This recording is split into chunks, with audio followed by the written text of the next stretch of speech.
Escapist media. This video series is looking at the question, does the mass media affect the audience? In this episode we're looking at uses and gratifications theory.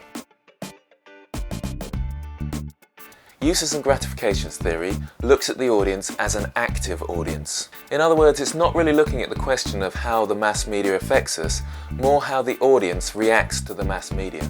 It assumes that the audience chooses the media it wants to watch for different reasons. Uses and gratifications can be summarised by saying that we watch the media for 5 different reasons. The first reason is to be informed and educated. We often use the media to be informed through programmes like the news. We can also be educated through a variety of programmes like documentaries. It doesn't just have to be these genres, any mass media can inform or educate us. Shut your mouth! Really? Okay, now. Come on then. Yeah? Come on in, you skanky git. Do you like her, mate? Yeah, maybe not all. Why are you here? I wanted to be a singer ever since I was a little girl, and I Yes. just love to be able to achieve my ambition today. Okay. Okay, maybe I'm being a bit unfair on television, but many people feel that television is dumbing down. In other words, it's not educating or informing us enough. Instead, it's just entertaining us in a bid to get more viewers. I personally would never stoop that low. Here's a clip of someone getting kicked in the face with a football. This brings me nicely on to the second reason why people watch the mass media: to be entertained. Obviously, we all like to be entertained by the mass media. It could make us laugh, cry, or maybe think deeply.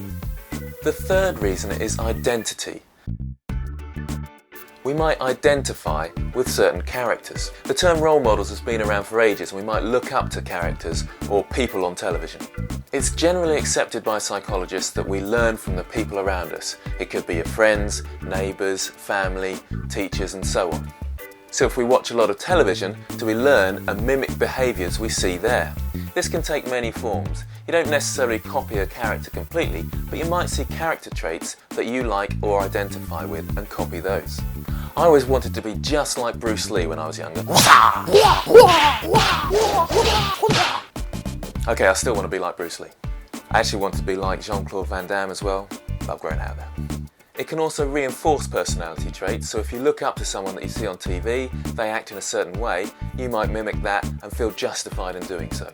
People have used this idea of gaining identity through television to suggest that the music industry might have a negative effect on young people. Other people are concerned about violence on television, and we might learn violent behaviours through watching TV. Others are concerned with the fashion industry and its effect on body image in young women. This is a big subject, and I'm hoping to cover this in other videos. Hopefully there'll be a link somewhere around here. Next comes integration and social interaction. This is the idea that people take the programmes they see and then chat about them later. You can probably see that's a bit like reception theory. Click on the link if you want to find out more about that. Within this section there's also an idea of imagined community. It's the idea that you might feel like when you're watching something, you're watching it with loads of other people, even if they're not sitting right next to you. Reality TV often tries to heighten this experience with phone-ins or backstage shows. And the fifth reason we watch the mass media is for escapism. Adventure films or computer games often have a great deal of escapism, and you can escape into someone else's life and be someone else for maybe an hour or so. So that's a simplified look at uses and gratifications.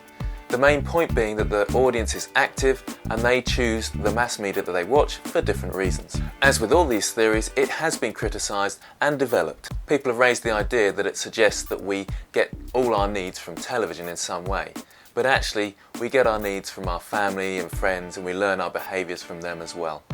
It also doesn't offer a lot of insight into how we decode that media text. Also, a lot of research into this happened before the social media boom.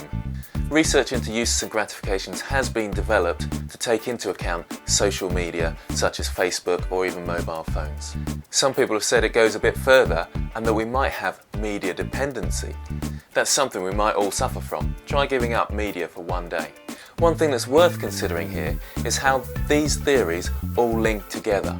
So if a certain person watches the same news programme to be informed, we could link in cultivation theory into this, especially if that programme is backing up and reinforcing their opinions. If we are learning from programs and they are affecting us, maybe making us violent in some way, that could link to the hypodermic needle model. The social interaction aspect could link to the two-step flow theory or even reception theory. So by combining all these theories, you can start to get an idea of how the mass media may influence us or how we react to the mass media. So here's all those links again in case you wanted to go back over and have a look at the different theories. I hope you got something out of this video series.